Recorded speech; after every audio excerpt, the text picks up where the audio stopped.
Male, cho con dial ner ke chur kwan ke gat ke ye ko ngare ro. Ne ko nyal kam ke lyak ke let dial tin go tin chelat re te ke dan ma re nin di to be nyam to. Ka jen kwa me chet ke na me che ben ke ye ke safa school study mila lel ko ne chang. Safa school study dan to kon ke lesson in walian chi ko to right ke book Exodus ke gan Israel che tya ko to che chi do ne jong ne yok en tem ko ro dien ko chane chụp ka kadin walian la ngai kon o ta ka ka wo diok ki do ka diok meta ka ta cha ji ri le kan long te ken bo ko me ken yo gor de yi lang no lu ni jok wo gui re de nyo ke gui video ni te dia le cha la tre te ka ngi ni to go long to lo ro de ka tek dan te cha nyo kon jal de ran jal kut kel ka je kan chang de ra ro di chen ka je kan nei de la ji ti ka de điều nó muốn nhân tai chuyện ở đàn cái liu có nhân là pek te karano marun you know kut kana marun you nei no kong nhân nó mol gor ko mo karan memory text dan quarter ka jen gwa me ka lesson in walian right con ka the promise and the building plan here ka in other language you know the covenants and the blueprint, the covenant and the blueprint lapo ite ji kudro de yai ka can a lot in the luakot. I don't know. So I remember the text bani jego kan Israel. Choga janang rawi ngwan. Bas in Jogdian. Shalara ne show Moses ben chweriet konyal dial ben latnath. Amani wat ka dial. Pechu ne dial losh nikel ka jokel. Pechu we rie chuk chuk away. Rie dial tichu konyal kalar bako kalat. Anh giờ riết để trả lùi cho nó mò có cái mấy chiếc cái riết con nhau mấy trả cái liền cái trả cái quyền lùi đi à chú cái lùi cái gió kẹt mà luôn nó trả đến đi à lấy chú cột con nhau cái lạt trả cái lạt cái trả nó cái nó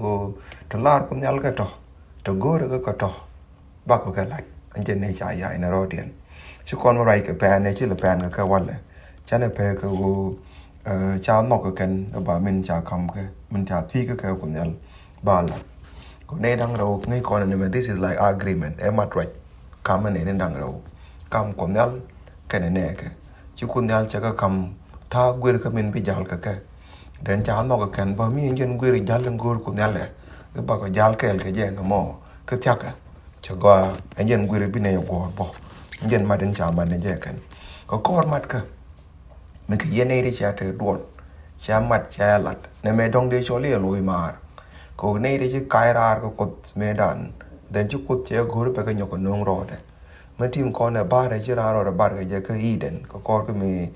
che lui ko nyal cha ka yar da ma duo kel ma nong ko nyal go benal be ka nong ro de no plan ko be kot priority ka na mi nyud no ko nyal long ano che gor bro de na ka ne ga chang chan dwer la wo kon wo gor e dwer kon enjen ka din ya mangui kon long da ma mấy cái thua cái nỗi trên này tới thế cái gạc chứ cái thế cái agreement là thua cái anh ơi phải thế con bà đã được cái qua the mẹ cha này chỉ cái nỗi cha Israel cha có mấy cái băng thì cái mấy thua cái con dưới mòn thằng con cô cha cái năng nhầm con nhận nên là để mua sự là thế cái băng mà cô bảo con nhầm con và đến thế mà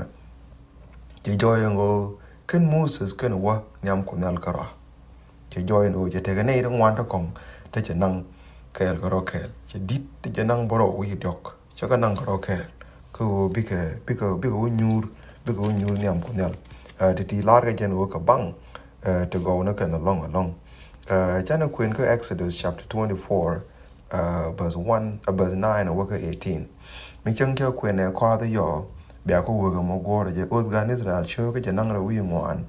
verse in bang wan den wa ka verse in wel badak den chana queen kel qua me che la ne so Moses kana Aaron kana dab ke abiyu lagad Aaron dangro ke buz Israel tijen boro ben wipa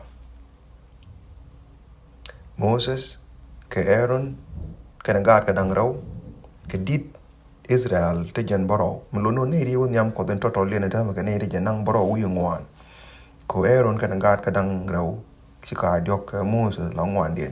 cái dit là bùa Israel là dân bảo chu có nhắm cột kan dial kel ka jen gwa da mo wi pam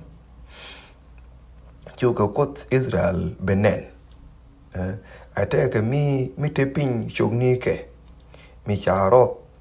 ka cha nyet ka pam ka wir mi chet jang de ka par anje ne cha ne ka no mo cha mi chet ke sa fire cha ne kan pin mi chet ko de la chet ke nen te nen mi wir mi cha nen ka nen wir e cha ne kan no gwa mi chu ka laten cha o je ne chet ne kan yal cha o chet ne ka par pain ken ke de yal yel la wi ko no de la re mi yel mi chet kan yal the blue sky njen gwa de dong cha kut cha nen te ne kan cha wa ka ken ne te de kwen pain ni kwa de Israel mlo no tel mi cha lat ka ken ka nak ko chi ka ben kut ko nyal chu ka je kwit ka chu ka mit ka maska chana janen cha wa chu ka mit ka maska min dong ba na loi ka wa chu ka mit ka maska na mo ka gwa ma tot ken ngani ken nei te na nei de 74 dit te janang boro ke Moses ke ron ka ngar ka dang ro ke Moses ke nei de janang boro wi ngwan chu ka nyam kot ke chu ka mit nyam ko na la mit ken kel bazan wara udien jalar chu kunyal Moses jogi berka wi pam limnitin baji wa kampam ti pat ti te right tin kana lue tin chogor ka kui richenas chu Moses kana lade mishali e Joshua roje chu Moses wa wi pam kot chu dit jogi lepa ko wane mi amani luinda jok ka kene anaje eron ke ur tekel ke yeti rami wote ke mi lade awa ke shewa wi pam ke chu par pam kum ke chu goy konyal wi pam sinai nyor chu par kum kenin bakel ke chu konyal Moses chol rei pora kenien en borodian tama chu boy konyal cheni ka maj mi chi kaj nial wi pam niam ji pero niam ji Israel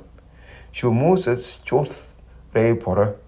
chu wi pam chu te wi pam kenin ti gen ngwan bude keninaten amen ki Moses take 1 month and 10 days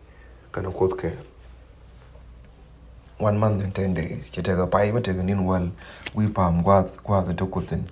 no ma ko kon ben ji right en cha kon chaltene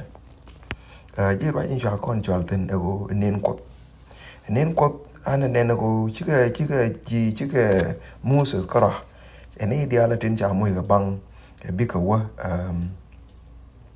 wa nyur ga ba kot ba wa nene ken kwa me cha kon jong da go chu ka mit ken me da na che nyet ma tot ma la cham ngane che em ya le feasting ka mist one da cha ya le ka de min na ka ta lo ya me chet ke celebration no a celebration che ka bul mu pot ka ne je ka yen gwa da cha mist one to go cha ka ya le ka ko di ko bi ka Israel bi ka mit kel ko kot nyam kot ka yen gwa da so gwa me cha kon jo di me cho le miet ke le me wa ta ke lot mi di ne je long ke di wa cha de la ne je kon no re ko la dan mo ngai kon ne me to me chi mo chang ne me kan rai kot ke ben ko kon we do know and we yo mo lot miet ke le chang na ga ni la ga na chi ne ri miet ke la wel to mot la yin ke ne la gang na ro dien ke la bo gwa de me Rame mo kwar chimi lao chol ga guest of honor. Inyan kun yal point de. Che ta nang lai chol na gwa miet. Rame chul na miet yen gwa me de chol inyan kun yal point chi na chol gwa ke lo. An obi a chana miet. Ano no inyan la guest of honor. Lo no kut point de. Che dit Israeliti chaga kam lose me dit. Konte me chul na miet oro. Rame chi gwar waraga ke che chol ngak an ta ke miet oro run. Guru di de ben. Ramichi kam lose me di long. No. Kunyal che extend che invitation mo che jak ke dit Israel dia la che jogo bia. en o de kon be mit kel cha kon gule jogo no cái chang role jalap ni te kon ke Middle East ke gwat tuk roi kod medan tin lapo mit na kel mo wala te ga lon medi long ko nyu the lose medi no ne itin chi mit kel awala te ga te jai ken ga ro dien ke bet ti ken ga lat la ngai ke ne jere chieng en o jinu me jai chal gwa kwan ke chi wotin la ngai ke ne ja ke bet en o te ga te chi jai no ro du ti chi de me long ka leni ka nuk du ka min cha lat ta to ko nguni la ga jo ne itin chi mit kel awala kam ko ro dien muj palika ke te a chân cái này là nó ngạc cái chơi phải là cái chéo mít kẹn cái chéo piu nhòa kẹn ra mò tới là ngột mà đây là nhọc của nguyên lòi để nhọc ở nỗi ngạc thế cái mình ngột lòi đây qua chỉ piu chỉ có cấp chỉ mà này bà chúng ngay này này để chỉ phải là cái chơi bên cái kẹn là nó mò mít phải là cái mình đong ngay nhọ ở ra mình chéo piu mà kẹn chả mơ lòi được cô chéo mít kẹn no nyu da ngas medi enjen kel me chet ken mo enyo cha laran go ne din chi mit kel bo wa la yai karo din re lo ni ken en go changu kon red kare ring ni a changu kon red kare goy ni telem bi kon longa da bana yik te kel bana koran ter kel bana bodan nyu kel enjen lo to cha mit kel yenara no mo lo no jena e daf e nyok ko go bi te ga family mi ci dit ma keni mi jeg na wan en ken lon met ka la ga jan wa ga dan lon ne ci ku nal ta ga Israel ne ko tog ne do li ken de al de ko la represent 7 elders de kon che ka mat point en o ka kon an kel ga ya kel ba te re ring ni kun ba te re chu je dun ala bo ka yen family ka kel ga jan wa ga dan en ken ne nyut ku nal wa ma en ken ne nyut ko ba go ci ne reality ci ken bin mit kel ne am ku nal chalo na kam den ko koro lu na kam den ba koro den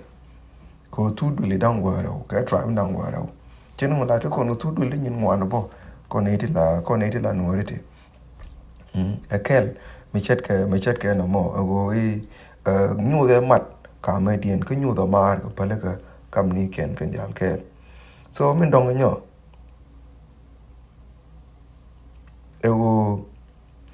mấy chiếc cú lợt thọ anh nói chỉ ra chỉ giờ cái việc qua quan cái chuyện bên chơi lúc qua nó mà sometime anh nhận quyết định đi ní chân long ray quyết này quyết mà lấy nó quyết rồi đưa ra quyết cái quyết nó bảy bảy ego cái ra nó ngọc ở bên qua miệt rồi anh nhận nó cái tin dia là lát con anh nên cái anh nhầm chỉ ra cái lúc chơi mơ lúc chơi mà cái lúc chơi pala cái đôi chơi lúc là bữa chơi ego rồi cái mà đi nhận rồi miệt này te mala la no re nga ko mo chang ba ne tal ke le chi ne de me twak ano no ne me ne e lok ko mi chet ke no mo lo no me chi ko kon chal niam de ke chane ben chane je no chane je lok ne me ngi rek da ne di ne je na long min gor ko ne chi de me two ko kon a jen me chet ke no mo ala bo kon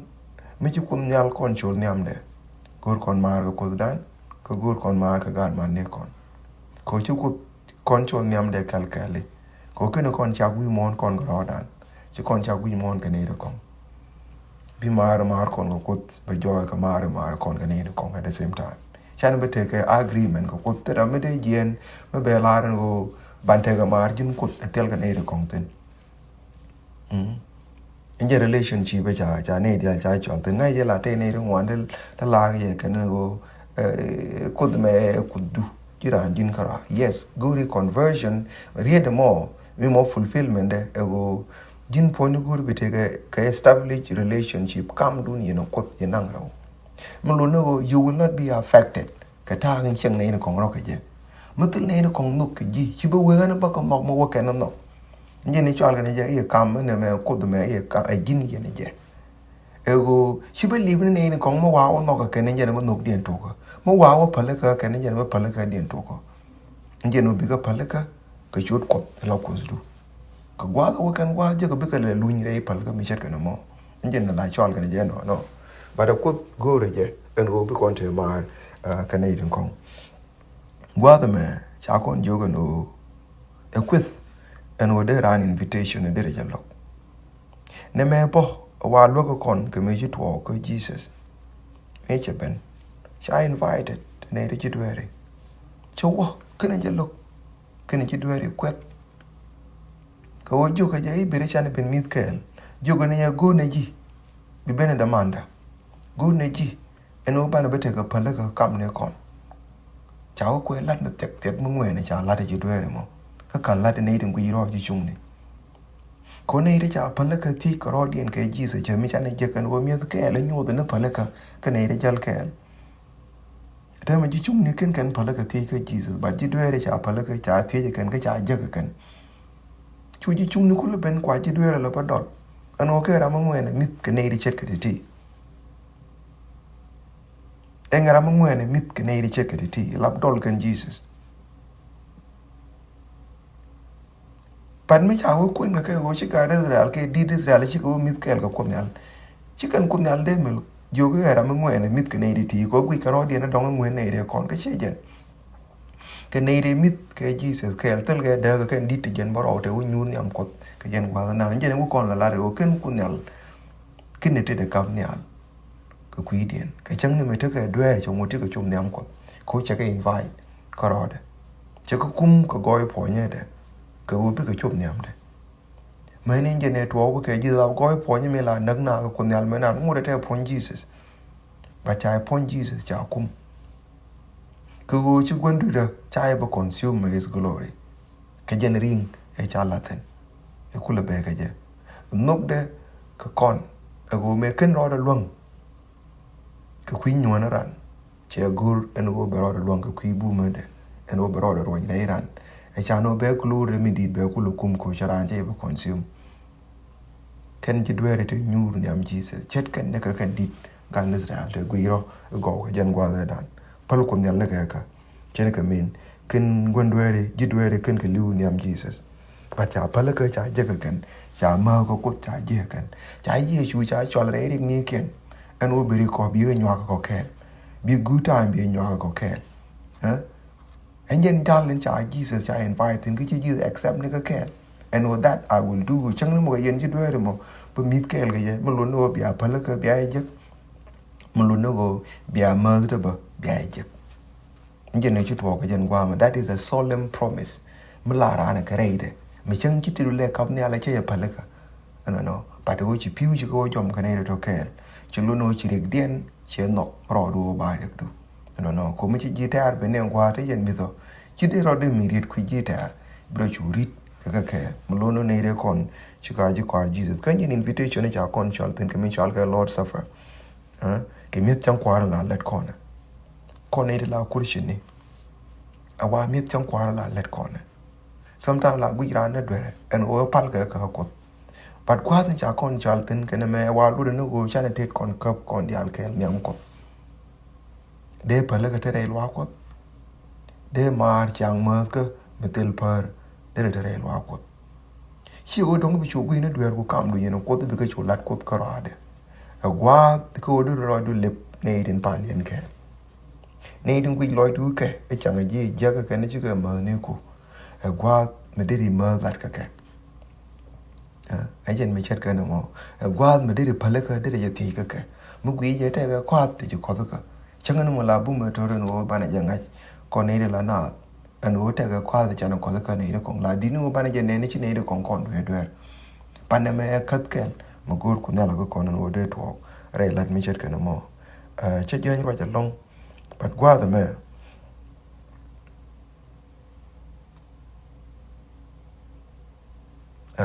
có cha con vừa qua mà chẳng nên này thì chúng nhầm quật bơ cái dân qua nào mà quên con cái book Leviticus chapter 10 verse 1 to 2 and what you ran chum nyam quật chế môi cái guarantee cái what you do nyam quật mấy chẳng cái guri jaba a ci lu njog nyam quật guri be ben jal cái dân jal để chụp ko chu chum nyam cái je ko ra ko che yawe ta cái này ta cái dit te chum nyam quật cái dân qua cái đàn cái chung một bo a chẳng mấy chả ra đi nhảy re mat cái mấy chả mà cái nó chả thi cho kun nyal to bên này cái lát cái qua điện chu be pan ni kan bu te nyam check in qua mo ko ngu chu be to the first people ko and Aaron kan gar ka taken cái special place re miet e chara la ka nyur kan kwa me la kom ko tegen yam dini ji Israel ka jen gwa da muluno matege te bol le chari ala kan te bol mi chiro le char ka kut kel de kan nyur ka kut kel le William kulo yet di Israel kut kel pat ke te ne de kulo nyur kel ka kut kel ngi chito ko kama Nadab kana Abihu ken God Aaron chukan wala ni mi chi mo jen gor ku nyale balat chukan ma chu kwai ngwa mi chi mo jen ngwa te e chari ala ka te chukan tit lusa chwa nyu ta ken dem chana nywan ran chana janen nei de ji te ka mar me chet ke na mo cha gui no ko pe ken point de wi pa ki chi mit ko ko ke chung wo go ken te dien ken ro da ger wa re ngi ke na me na wa ngi ko no long and go just because we have the Bible truth does not mean we are saved mi ngi ne ko na chi to ko ga de ro na chel la la wo te ken ga di go ko ngi kan ko chi ga mit ke je ke pachang chi ko pe chao no mo ba nyu do kon o che go chi kon tok pi chana janga skara gen bi kon kan e go jel kon chana tok Bible chana janga che kon ba kan eni mi chiang kon ka jen tok Bible ka min chana jak ngai tu ka ken go bi chiang rei tu ka ko gor kun no go bi ran jal ka no kot ke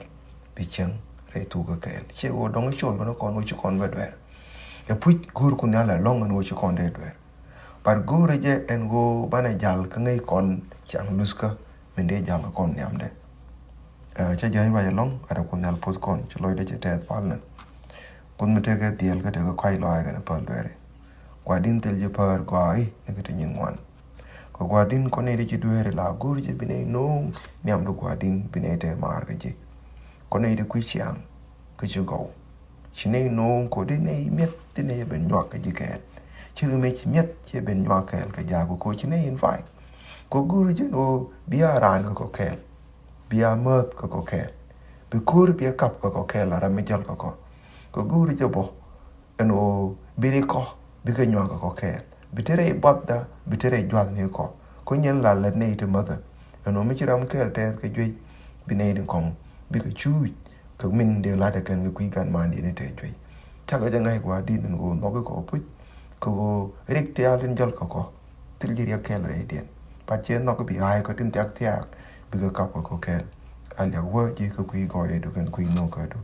pa te dia la nyam do ko ke shodu ka shul ka do na ko amen